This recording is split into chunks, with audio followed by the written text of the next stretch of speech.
تو محمد مصطفیٰ صلی اللہ تعالیٰ علیہ وسلم تشریف لائے، اللہ کی کتاب آپ پر نازل ہوئی، اور آپ کی یہ ولادت اور یہ تشریف آوری اس لیے تھی کہ ہم لوگوں کو، انسانوں کو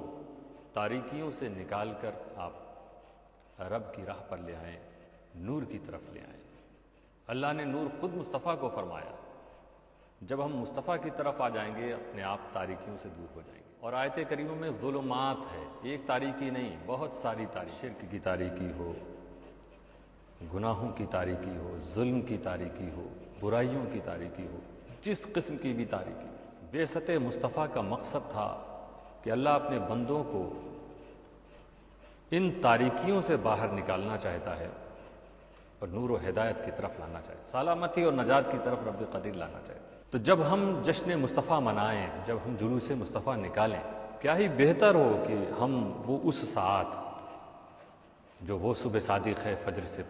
پہلے ہم اٹھ کر، اگر ہم رات میں سوئے ہیں، جلسوں میں گزارا، اگر ہم نے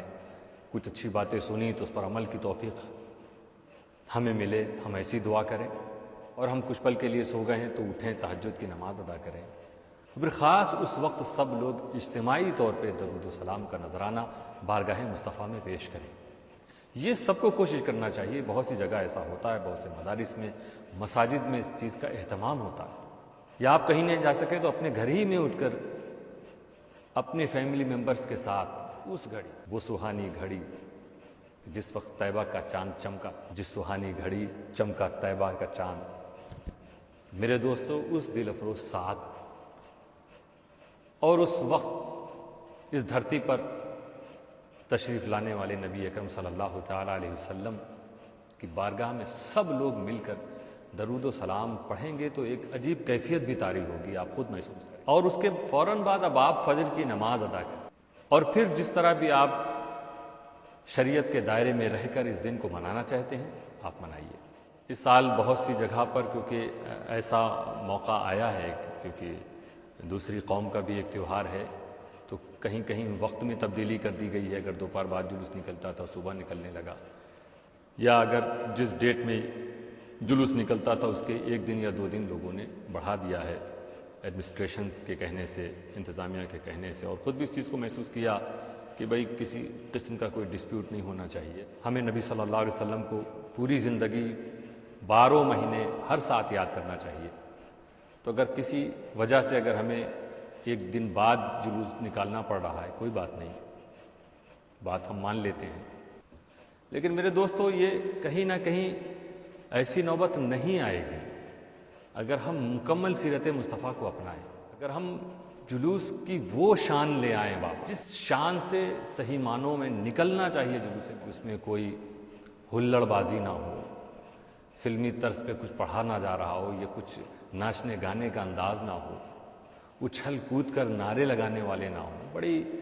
ادب کے ساتھ، شائستگی کے ساتھ، ادب و احترام کے ساتھ، بہت ڈسپلین کے ساتھ، کہ مطلب لگے کہ ہاں یہ کسی ایسے پروفٹ کے ماننے والے نظر آ رہے ہیں جنہوں نے انسانیت کو آداب سکھائے، اور ایک جذبہ ایک دوسرے کے تعاون کا، ایک دوسرے کی مدد کا، ہم اپنے محلے میں کچھ تقسیم کریں، غریبوں کو شہر میں تقسیم کریں۔ اس طرح کے 12 ربیع الاول کا انتظار ہر قوم کرنے لگے۔ ہم کچھ ایسا کر کے دکھائیں، وہ ایثار، وہ سخاوت، وہ جذبہ، وہ تعاون کا جذبہ، وہ جو نبی اکرم صلی اللہ تعالیٰ علیہ وسلم کی سیرت کے بعد صحابہ نے دیکھا اسے اور اپنایا، تابعین نے اپنایا، بزرگان دین نے اپنایا، اور آج 1400 سال بعد اس میں ہم لوگوں میں اس تعلق سے کمی آ گئی۔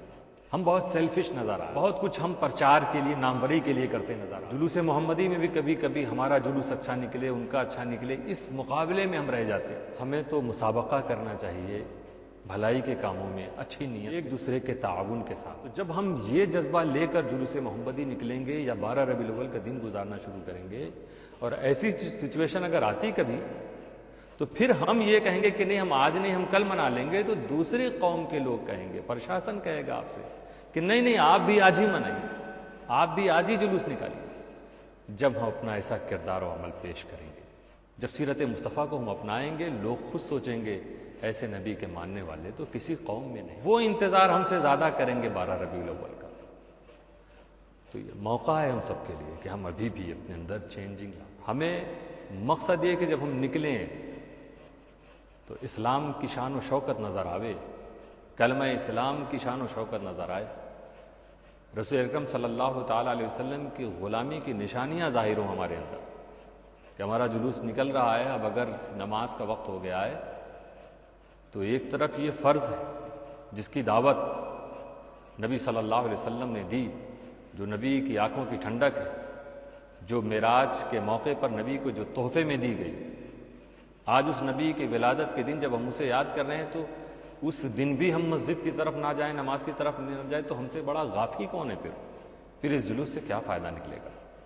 نہیں دوستو، ایسا ہونا چاہیے کہ نماز کے اوقات آئے تو اپنے آپ ہمارا جلوس ٹھہرا نظر آئے، یا تو ہم ایسے وقت میں نکالیں کہ نماز کا کوئی وقت ہی نہ رہے اس میں۔ بہترین تو یہ ہو کہ آدمی صبح صادق کے وقت صلاۃ و سلام پڑھے جب ولادت کی گھڑی ہو، نماز مسجد میں ادا کرے اور اس کے بعد ہی جلوس نکل جائے۔ کچھ ہی گھنٹوں میں جلوس ختم ہوا، پھر لوگ اپنے اپنے گھروں میں آ کر دوسرے انداز میں جو بھی نظر و نیاز کرنا چاہتے ہیں وہ کریں، ایک دوسرے سے ملنا چاہتے ہیں ملیں، لیکن ہر شہر ہر محلے والے اپنی سہولت کے لحاظ سے کرتے ہیں۔ اگر نماز کا وقت اس میں آ جاتا ہے تو آپ کا جلوس ٹھہر جانا چاہیے اس وقت، یہ کاندھے سے کاندھا ملاتے ہوئے لوگ چلتے نظر نہ آوے، کاندھے سے کاندھا ملاتے ہوئے رب کی بارگاہ میں جھکتے نظر آوے۔ نماز سے فارغ ہوئے پھر اگر ڈیسٹینیشن ہمارا باقی رہ گیا ہم آگے بڑھیں جہاں تک کہ ہمیں پرمیشن ملی، صلاۃ و سلام کے نذرانے ہمارے زبان سے جاری رہیں، ہم کلمہ پڑھتے ہوئے نکلیں، ہم تکبیر کو بلند کرتے ہوئے نکلیں۔ میرے دوستو، ایک ایک قدم پر ہمیں نیکیاں ملیں، ہم اپنی نظروں کی بھی حفاظت کریں، دل کی بھی حفاظت کریں، اپنے اعمال کی بھی حفاظت کریں، اس طرح سے دوسری قوم کو کچھ درس ملے ہمارے ایکٹیویٹیز سے، یہ ہمارا مقصد ہونا چاہیے، اور سب مل جل کر اتحاد کے ساتھ یہ ساری چیزیں، یہ جو جلوس بزرگوں نے جب سے بھی اس کی شروعات کی ہو یا جو بھی ہو، اس کا مقصد کوئی بھی اجتماعی چیز جب اسلام میں آتی ہے تو اس کا مقصد ہوتا ہے جذبہ اتحاد ہم لوگوں میں پیدا ہو۔ نماز کی جماعت کا بھی یہی مقصد تھا، جمعہ کا بھی یہی مقصد ہے، عیدین کی نماز کا بھی یہی مقصد ہے کہ ہمارے اندر ایکتا، یونٹی کا جذبہ پیدا ہو، جس کی آج بڑی کمی نظر آ رہی ہے۔